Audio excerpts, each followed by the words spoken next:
Danes smo dali vedeti, da s povečevanjem ekonomske krize se spreminja način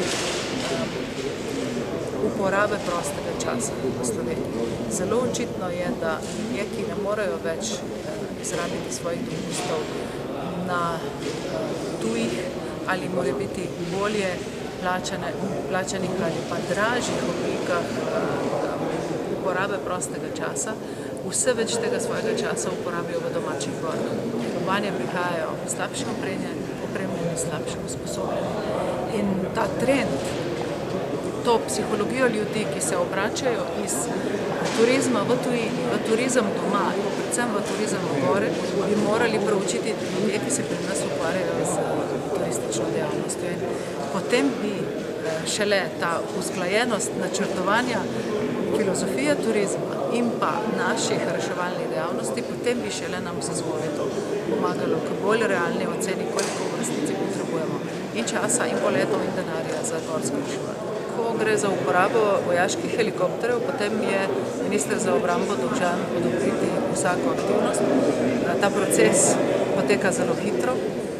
Od centra s klicno številko 112 do poveljnika civilne zaščite in do mene je nekaj minut. Nekaj časa mora porabiti poveljnik za civilno zaščito, zato da ugotovi, ali in za kakšen klic gre, oziroma kakšna potreba je, in to upravičena potreba po helikopterju, potem pa najina komunikacija je pa do besedno nekaj sekunde. Pri reakcijskem času je neka posebnost, namreč nekoliko narašča čas do prihoda do ponesrečenca, skrajšuje se pa čas oddaje ponesrečencev v bolnice.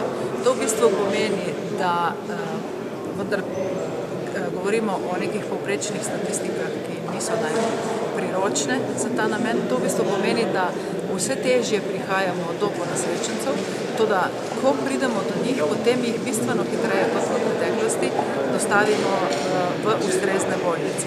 Z vidika reševanja ponesrečenca je to dobro, kajti hitreje je v bolnici, hitreje je oskrbljen. Z vidika njegove psihe v trenutku, ko je prizadet, je pa seveda to hudo, če ima občutek, da dolgo ali predolgo čaka na prihajajočo pomoč. Na povečevanje tega časa vpliva predvsem oddaljenost ponesrečencev in pa dejstvo, da so v vse težje dostopnih pogojih oziroma v zelo težko dostopnih predelih Slovenije ljudje, ki jih rešujemo. Namreč vse bolj običajno je, da se prav tiste ponesrečence, ki so v najtežje dostopnih predelih Slovenije, prav tiste se rešuje s helikopterji. Tiste, ki so lažje dostopni, so bližje in jih je mogoče doseči tudi z avtomobili in z klasičnim načinom gorskega reševanja. Tiste se rešuje na, bomo rekli, bolj tradicionalen način. Za te, ki so zelo daleč, se pa vse bolj uporablja helikopter in to je tisto, kar podaljšuje pravzaprav ta čas odseka.